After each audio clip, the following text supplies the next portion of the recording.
बिस्मिल्लाहिर्रहमानिर्रहीम अस्सलाम वालेकुम। आज हम हीमोस्टेसिस से रिलेटेड कुछ मज़ीद डिसऑर्डर को स्टडी करने जा रहे हैं। इससे पहले हम प्राइमरी हीमोस्टेसिस से रिलेटेड डिसऑर्डर और सेकेंडरी हीमोस्टेसिस से रिलेटेड डिसऑर्डर डिस्कस करने जा रहे हैं, डिस्कस कर चुके हैं ऑलरेडी। तो आज जो हम डिसऑर्डर डिस्कस करने जा रहे हैं उनमें सबसे पहला जो है वो है हीपेरन इंड्यूस्ड थ्रोम्बोसाइटोपेनिया। अच्छा, हीपेरन इंड्यूस्ड थ्रोम्बोसाइटोपेनिया में क्या होता है कि इसमें कि जिस तरह सपोज कोई भी एबनॉर्मल कंडीशन आई है जिसके नतीजे में बॉडी के अंदर क्या बन गया, एबनॉर्मल क्लॉट्स बन गया। जब बॉडी के अंदर एबनॉर्मल क्लॉट्स बन गए हैं तो इन क्लॉट्स को रिमूव करने के लिए हीपेरन दी जाती है, हीपेरन ड्रग दी जाती है। अब हीपेरन ड्रग क्या है, एंटी कोआगुलेंट है। तो इन क्लॉट्स को तोड़ने के लिए हीपेरन एज एंटी कोआगुलेंट दी जाती है। अब जब हीपेरन दी गई है तो इसने क्या करना है, इसने इन क्लॉट्स को तोड़ना है। क्लॉट्स में होता क्या है, क्लॉट्स में सिंपली प्लेटलेट्स होते हैं और उन प्लेटलेट्स की आपस में एग्रीगेशन हुई होती है using fibrinogen as a linker molecule. Fibrinogen as a linker molecule किस में आता है, वीक प्लेटेड ब्लॉक में, यानी कि प्राइमरी हीमोस्टेसिस के बाद, जिसके बाद में कन्वर्ट किया जाता है किसके अंदर, फाइब्रिन के नतीजे में। तो जब हीपेरन को दिया जाता है एज ए ड्रग तो क्या कहते हैं, इन क्लॉट्स को तोड़ती है, जिसके नतीजे में प्लेटलेट्स भी सेपरेट हो जाते हैं और ये फाइब्रिनोजिन सेपरेट हो जाता है, प्लेटलेट्स की डिस्ट्रक्शन भी हो जाती है। तो जब ये सारी की सारी क्लॉट को तोड़ दी जाता है, डिस्ट्रक्शन अगर हो जाती है, तो समटाइम ये होता है कि जो प्लेटलेट्स के ये जो फ्रेगमेंट्स बचते हैं, नॉर्मली इन फ्रेगमेंट्स को क्या कर दिया जाता है, मैक्रोफेजेस जो हैं, मैक्रोफेजेस फैगोसाइटोसिस के प्रोसेस के थ्रू इन डिफरेंट ये जो फ्रेगमेंट्स वगैरह बन रहे हैं, प्लेटलेट्स के फ्रेगमेंट्स वगैरह बन रहे हैं, इन सब को इनगल्फ कर लेती हैं और जो साइट है जहाँ पे ये डिस्ट्रक्शन हुई हुई है उसको बिल्कुल क्लियर कर देते हैं। लेकिन अगर बाय चांस ये जो फ्रेगमेंट्स हैं प्लेटलेट्स की ये ब्लड के अंदर मौजूद रह जाएँ तो क्या करते हैं, ये एक्टिवेट कर देते हैं किसको, कोआगुलेशन फैक्टर को।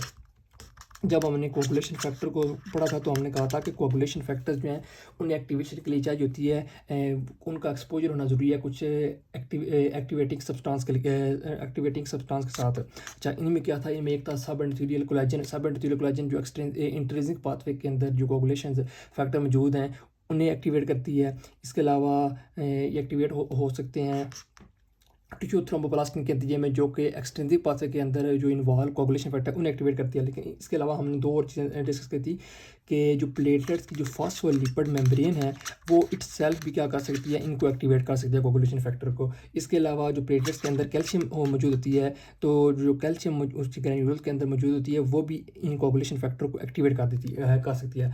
अब हीपेरन हमने दी, इसके नतीजे में प्लेटलेट्स की डिस्ट्रक्शन हुई और प्लेटलेट्स के फ्रेगमेंट्स ने क्या कर दिया, कोआगुलेशन फैक्टर को एक्टिवेट कर दिया। अब ये होगी एक्टिवेट है, और जब कोआगुलेशन फैक्टर एक्टिवेट हो गया तो इसने क्या कर देना है, क्लॉट बना देना है, थ्रोम्बोसिस हो जानी है। अच्छा, अब जब ये क्लॉट बन गया है तो इसके अंदर क्या कंज्यूम हो रहे हैं, प्लेटलेट्स। ठीक है, प्लेटलेट्स की एक तो प्लेटलेट्स की पहले हीपेरन हमने दी, उनकी डिस्ट्रक्शन हुई। इसके बाद इस हीपेरन के नतीजे में क्या बन गए, क्लॉट्स बन गए। इन क्लॉट्स के अंदर अगेन जाके प्लेटलेट्स की कंजप्शन होगी। इसके नतीजे में क्या होगा, प्लेटलेट्स का लेवल डिक्रीज हो जाएगा, जिसे हम थ्रोम्बोसाइटोपिनिया कहते हैं। तो इसीलिए इस डिसऑर्डर का नाम क्या है, हीपेरन इंड्यूस्ड थ्रोम्बोसाइटोपिनिया, यानी कि हीपेरन ड्रग के नतीजे में होने वाला थ्रोम्बोसाइटोपिनिया, यानी कि प्लेटलेट्स की कमी। तो ये हो गया हीपेरन इंड्यूस्ड थ्रोम्बोसाइटोपिनिया। इसके बाद जो हम स्टडी करने जा रहे हैं वो है DIC, यानी कि डिसेमिनेटेड इंट्रावास्कुलर कोआगुलेशन। अब डिसेमिनेटेड इंट्रावास्कुलर कोआगुलेशन में क्या होता है, इसके नतीजे में होता है कि किसी भी पैथोलॉजिकल प्रोसेस के नतीजे में क्या हो जाती है, एक्टिवेशन हो जाती है इसकी कोआगुलेशन फैक्टर्स की पैथोलॉजिकल प्रोसेस के थ्रू एक्टिवेशन होती है। नॉर्मली अगर ब्लड वेसल वगैरह को इंजर्ड हो गया तो फिजियोलॉजिकल प्रोसेस के नतीजे में कोआगुलेशन फैक्टर की एक्टिवेशन होती है। लेकिन अगर पैथोलॉजिकल प्रोसेस के नतीजे में, पैथोलॉजिकल प्रोसेस क्या होता है, कोई भी ऑनगोइंग पहले से मौजूद डिजीज़ हो सकती है, उसके नतीजे में कोआगुलेशन फैक्टर की क्या होती है, एक्टिवेशन होती है। कोआगुलेशन फैक्टर की एक्टिवेशन होगी, इसके नतीजे में क्या बन जाएगा, क्लॉट्स बन जाएंगे। अब जब ये क्लॉट्स बनेंगे तो क्या होगा, इन क्लॉट्स के अंदर किस चीज़ की कंजप्शन हो रही है, प्लेटलेट्स की। अच्छा, अब जब प्लेटलेट्स की कंजप्शन हो रही है तो इसके नतीजे में क्या हो जाएगा, प्लेटलेट्स का लेवल कम हो जाएगा। और एक तो क्लॉट्स बनने की वजह से क्या हो रहा है, प्लेटलेट्स का लेवल कम हो रहा है। दूसरा, जो ब्लड वेसल है, ब्लड वेसल के अंदर क्या बन रहे हैं, क्लॉट्स बन रहे हैं, तो इसके नतीजे में जो ब्लड फ्लो है वो डिस्टर्ब हो जाएगा। और स्पेशली जो रेड ब्लड सेल है वो पास करते हुए सम टाइम इनकी क्या हो जाती है, हीमोलाइसिस हो जाती है, यानी कि रेड ब्लड सेल की डिस्ट्रक्शन हो जाती है। इसके नतीजे में ब्लड के अंदर जो रेड ब्लड सेल का लेवल है वो भी कम हो जाता है। तो इसके अलावा हमने पहले एक डिसऑर्डर पढ़ा था इम्यून थ्रोम्बोसाइटोपेनिक माइक्रोएंजियोपैथिक हीमोलिटिक एनीमिया। उसके नतीजे भी उसमें भी हमने देखा था कि डिफरेंट क्लाट्स बनते हैं और उन क्लाट्स के अंदर एक तो प्लेटलेट्स कंज्यूम हो रहे थे और एक रेड ब्लड सेल की डिस्ट्रक्शन हुई। तो ये फीचर इन दोनों का सिमिलर ही है कि इसके अंदर भी क्या आता है, माइक्रो एंजियोपैथिक हीमोलिटिक एनीमिया का फीचर आता है। कौन सा, रेड ब्लड सेल डिस्ट्रक्शन वाला।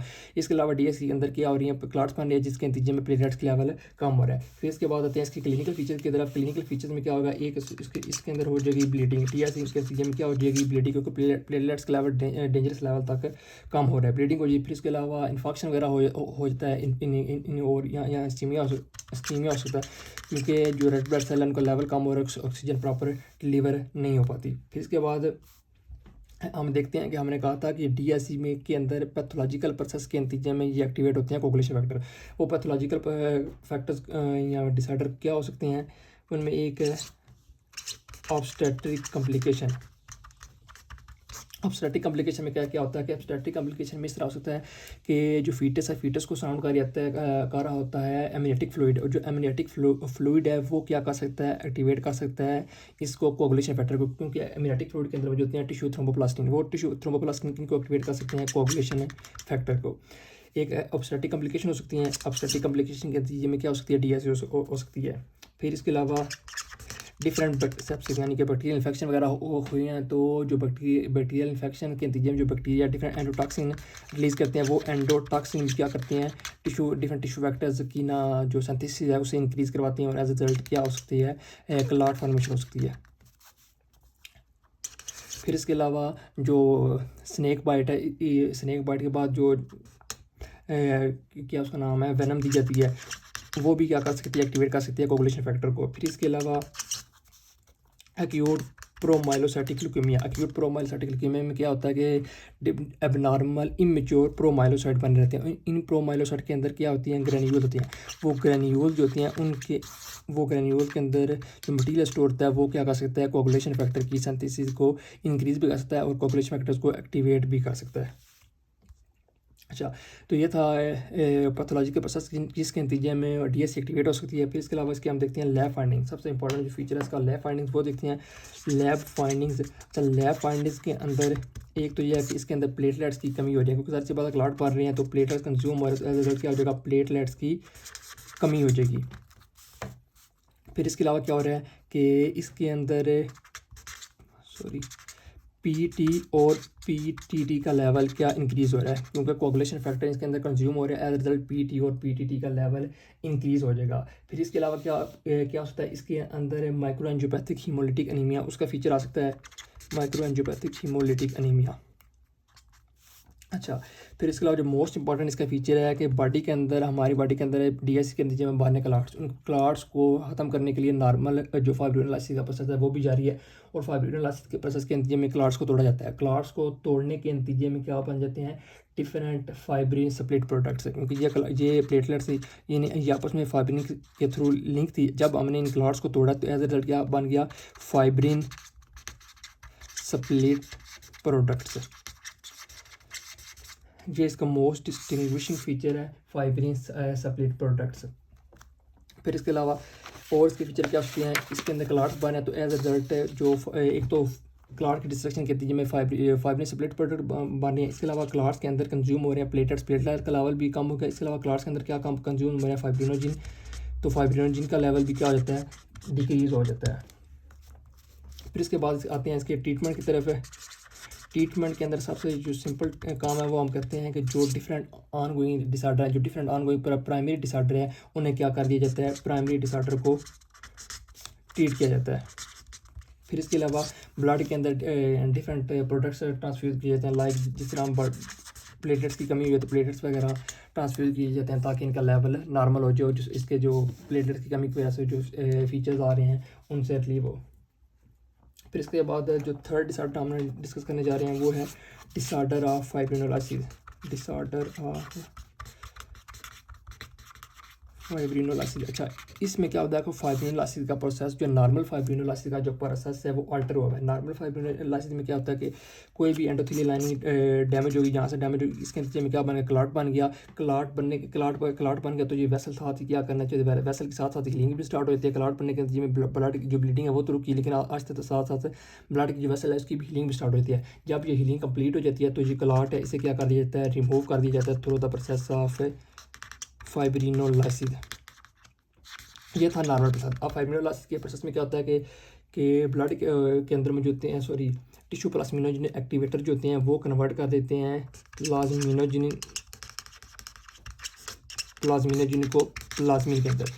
इसे कन्वर्ट करता है टिश्यू प्लाज्मिनोजेन एक्टिवेटर। अब इन टिश्यू प्लाज्मिनोजेन एक्टिवेटर ने प्लाज्मिनोजेन को क्या कर दिया, एक्टिवेट कर दिया है, उसकी एक्टिवेटेड फॉर्म किया प्लाज्मिन। अब ये जो प्लाज्मिन है ये क्या करेगी, ये कोगुलेशन फैक्टर की डिस्ट्रक्शन करवाएगी। इसके अलावा ये क्या कर देगी, जो प्लेटलेट्स हैं, प्लेटलेट्स की आपस में प्लेटलेट टू प्लेटलेट एग्रीगेशन इसे भी प्रिवेंट करेगी। अच्छा, कोगुलेशन फैक्टर को डिस्ट्रॉय कर रही है, फाइब्रिनोजेन को भी ये डिस्ट्रक्शन करवाएगी। ठीक है, इसके नतीजे में क्या हो जाएगा, जो क्लॉट जो है वो नॉर्मली बना हुआ है उसकी डिस्ट्रक्शन हो जाएगी। वो क्लॉट जो है at the site of damage वो रिमूव हो जाएगा। जो प्लाज्मिन जो है ये रिमूव करती है। जब क्लॉट वगैरह रिमूव हो गए, हमने समझा कि हमें अब ज़्यादा प्लाज्मिन की ज़रूरत नहीं है, तो इसे प्लाज्मिन को इनएक्टिवेट करने के लिए मौजूद होती है ब्लड के अंदर अल्फा-2 एंटी प्लाज्मिन। अब अल्फा-2 एंटी प्लाज्मिन को क्या कर देगी, इनएक्टिवेट कर देगी जब हमें प्लाज्मिन की ज़रूरत नहीं। ये तो था नॉर्मल प्रोसेस। अब डिसऑर्डर ऑफ फाइब्रिनोलाइसिस में क्या होता है कि जो फाइब्रिनोलाइसिस का प्रोसेस है वो ओवर एक्टिव होता है। ओवर एक्टिव होने की क्या वजह हो सकती है, ओवर एक्टिवेट होने की वजह ये हो सकती है जो इनएक्टिवेट करता है प्लाज्मिन को, अल्फा-2 एंटी प्लाज्मिन ये ब्लड के अंदर होता मौजूद ना हो लाएगी। जिस तरह से लिवर सिरोसिस में क्या होता है कि जो डिफरेंट प्रोटीन है उनकी सिंथेसिस क्या होती है, डिक्रीज हो जाती है और इन प्रोटीन में एक अल्फा-2 एंटी प्लाज्मिन भी हो सकती है, जिसकी वजह से क्या होगा, प्लाज्मिन एक दफ़ा जब एक्टिवेट होगी तो उसका जो प्रोसेस है वो ऑन गोइंग रहेगा, वो दोबारा टर्न ऑफ नहीं होगा। तो इसके नतीजे में क्या हो सकती है, एबनॉर्मल डिस्ट्रक्शन ऑफ क्लॉट्स होती जा रही है। अब इसके जो क्लिनिकल फीचर हैं वो देखते हैं क्लिनिकल फीचर्स इसके सेम है, सिमिलर ही है तकरीबन। उसके साथ डीएससी के साथ क्या होगा, ब्लीडिंग होगा।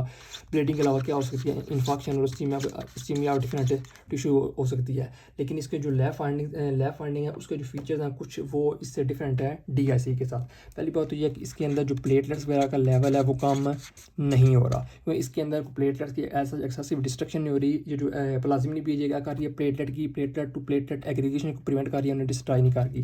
तो एक तो ये है कि इसके अंदर प्लेटलेट का लेवल है नॉर्मल होगा। दूसरा इसके अंदर ये फीचर सेम ही है कि पीटी और पीटीटी का लेवल इंक्रीज़ हो जाएगा, क्योंकि इसके अंदर जो प्लाज्मिन है ये कोगुलेशन फैक्टर को क्या कर रही है, डिस्ट्रॉय कर रही है। अच्छा, एक और इंपॉर्टेंट फीचर की इसका ये कि इसके अंदर ब्लीडिंग टाइम जो है वो इंक्रीज़ हो रहा है। अभी तक हमने जितने डिसऑर्डर पढ़े हैं उनमें से 3 डिसऑर्डर के अंदर ही ब्लीडिंग टाइम इंक्रीज़ हुआ है। एक है माइक्रोएंजियोपैथिक हीमोलिटिक एनीमिया, दूसरा था वान विलिब्रेंट फैक्टर, और तीसरा आज जो है हमने पढ़ रहे हैं डिसऑर्डर ऑफ फाइब्रिनोलाइसिस। तो इसके अंदर भी क्या हो रहा है, ब्लीडिंग टाइम इंक्रीज़ हो रहा है। फिर इसके अलावा इसका एक और जो इंपॉर्टेंट फीचर है, इसके अंदर फाइब्रिन सप्लिट प्रोडक्ट मौजूद नहीं होंगे, इसके अंदर फाइब्रिनोजिन सप्लिट प्रोडक्ट्स मौजूद होंगे, क्योंकि इसमें क्या हो रहा है कि जो क्या उसका नाम है, प्लाज्मिन है, ये platelet to platelet aggregation prevent कर रही है। एज रिजल्ट फाइब्रिन के अंदर ऐसा जितनी ज़्यादा कन्वर्जन हो ही नहीं रही, तो जब प्लेटलेट्स को क्लॉट को डिस्ट्रॉय किया जाएगा तो फाइब्रिन ही ज़्यादातर रिलीज़ होंगे। फिर इसके बाद आते हैं इसके ट्रीटमेंट की तरफ। ट्रीटमेंट इसका क्या होता है, अमाइनो कैप्रोइक एसिड। ये जो अमाइनो कैप्रोइक एसिड है ये क्या करता है, ये ब्लॉक करता है एक्टिवेशन ऑफ टिश्यू प्लाज्मिनोजिन की, यानी कि टिश्यू प्लाज्मिनोजिन को एक्टिव फॉर्म प्लाज्मिन के अंदर कन्वर्ट होने ही नहीं देता। तो ये था आज का हमारा लेक्चर। इसके अंदर हमने सबसे पहले डिस्कस किया कि हिपैरन इंड्यूस्ड थ्रोम्बोसाइटोपेनिया क्या होता है। हिपैरन इंड्यूस्ड थ्रोम्बोसाइटोपेनिया के अंदर हिपैरन की वजह से जो प्लेटलेट्स के फ्रेगमेंट्स बनती है, डिफरेंट डिस्ट्रॉयड प्लेटलेट फ्रेगमेंट, वो एक्टिवेट कर देते हैं किनको, कोगुलेशन फैक्टर को। उन कोगुलेशन फैक्टर के एक्टिवेट होने के नतीजे में क्या बन जाती है, क्लॉट्स बन जाती है। उन क्लॉट्स के होने की वजह से क्या होगा, प्लेटलेट की कंजप्शन होती है एक्सेसिव, और उसके नतीजे में प्लेटलेट्स का लेवल बॉडी के अंदर कम हो जाता है। फिर इसके बाद हमने देखा डीएससी के अंदर क्या होता है, डीएससी पैथोलॉजिकल एक्टिवेशन और कोगुलेशन फैक्टर होती है, जिसके नतीजे में क्लॉट्स बन जाते हैं। क्लॉट्स में अंदर प्लेटलेट्स की कंजप्शन हुई है। फिर इसके अलावा red blood cell while passing through the clots, ये इनकी भी डिस्ट्रक्शन हो जाती है। फिर इसके जो मेन क्लिनिकल फीचर है क्या है, ब्लीडिंग, इसके साथ एस्टीमिया वगैरह हो सकती है। अब कौन से जो प्राइमरी डिसऑर्डर है जिनके नतीजे में डीएससी हो सकती है, वो एब्स्ट्रैक्टिव कॉम्प्लिकेशंस होते हैं। सेप्सिस के नतीजे में जो एंडोटॉक्सिन रिलीज हो रहे हैं, ये करवा सकते हैं डीएससी। फिर इसके अलावा जो वेनम है ये एक्टिवेट कर सकता है कोगुलेशन फैक्टर को। फिर इसके अलावा एक्यूट प्रोमाइलोसाइटिक ल्यूकीमिया है वो भी एक्टिवेट कर सकता है। फिर इसकी लेफ्ट फंडिंग एक तो इसके अंदर प्लेटलेट्स की लेवल कमी हुई है, पीटी और पीटीटी लेवल इंक्रीज हुआ है। फिर इसका जो मेन लेफ्ट फंडिंग थी कि इसके अंदर फाइब्रिनोजिन स्प्लिट प्रोडक्ट्स मौजूद होते हैं। फिर इसके बाद हमने देखा कि इनके अंदर जो फाइब्रिनोजिन है उनका लेवल कम हुआ होता है। और उसके ट्रीटमेंट क्या है, ट्रीटमेंट में जो प्राइमरी अंडरलाइंग डिसऑर्डर है इन्हें ट्रीट किया जाता है और डिफरेंट जो प्रोडक्ट्स हैं ब्लड के लाइक प्लेटलेट्स हैं वो ट्रांसफ्यूज की जाते हैं। फिर इसके बाद आता है disorder of fibrinolysis. Disorder of फाइब्रिनोलाइसिस में क्या होता है, जो फाइब्रिनोलाइसिस का प्रोसेस है वो अल्टर हुआ होता है। नॉर्मली प्लाज्मिनोजिन एक्टिवेट होती है प्लाज्मिन फॉर्म में, इसे करता कौन है, टिश्यू प्लाज्मिनोजिन एक्टिवेटर। जब प्लाज्मिन एक्टिवेट होगी तो क्या करेगी, कोगुलेशन फैक्टर की डिस्ट्रक्शन करवा देगी, फाइब्रिनोजिन की भी डिस्ट्रक्शन करवा देगी और प्लेटलेट टू प्लेटलेट एग्रीगेशन को प्रिवेंट कर देगी। अब डिसऑर्डर ऑफ फाइब्रिनोलाइसिस में क्या होता है कि ये जो फाइब्रिनोलाइसिस का प्रोसेस है जी ओवर एक्टिवेट हुआ होता है। ओवर एक्टिवेट होने की वजह से मेन वजह से ये हो सकती है कि जो अल्फा-2 एंटीप्लाज्मिन जो कि प्लाज्मिन को इनएक्टिवेट करता है, इसका लेवल बॉडी के अंदर कम होता है। अब इसके क्लिनिकल फीचर्स सिमिलर होते हैं उसके साथ ही डीएससी के साथ, लेकिन इसके जो लैब फाइंडिंग है वो डिफरेंट है। एक तो इसके अंदर प्लेटलेट का लेवल बिल्कुल नॉर्मल होगा, दूसरा इसके अंदर ब्लीड टाइम इंक्रीज हुआ होगा, तीसरा इसके अंदर फाइब्रिनोजिन स्प्लिट प्रोडक्ट मौजूद होंगे, फाइब्रिन स्प्लिट प्रोडक्ट्स मौजूद नहीं होंगे। फिर इसके अलावा इसका जो ट्रीटमेंट है वो यही है कि माइनो का प्रोइक एसिड दिया जाता है जो कि प्लाज्मिनोजिन की प्लाज्मिन के अंदर कन्वर्जन को रोकता है।